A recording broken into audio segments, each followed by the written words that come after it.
Hanuman movie ఎంత పెద్ద hit అయినా మనకు తెలియదు కాదు. రీసెంట్గా ఓటీటీలో కూడా స్ట్రీమింగ్ అయిందన్న విషయం మనకు తెలిసిందే. ప్రభాస్ నటించినటువంటి సలార్ మూవీ కూడా ఓటీటీలో స్ట్రీమింగ్ అయింది.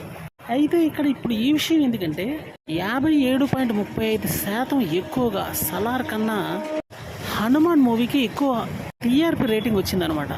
దీన్ని బట్టి ఏమర్థమవుతుందంటే హీరో పెద్ద చిన్న అని కాదు, స్టోరీ బాగుందా లేదా, ఎమోషన్ ఉందా లేదా, డైరెక్టర్ కరెక్ట్గా స్టోరీని హ్యాండిల్ చేయగలిగాడా లేదా, సరైన సన్నివేశాల్లో గూస్ బంప్స్ తెప్పించగలిగాడా లేదా, దీని మీదే డిపెండ్ అయ్యిందనే చెప్పాలి హనుమాన్ మూవీ.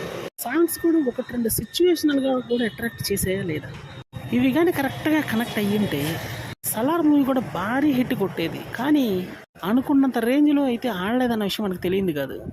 హీరో చిన్న హీరోనే అయినప్పటికీ బ్లాక్ బస్టర్.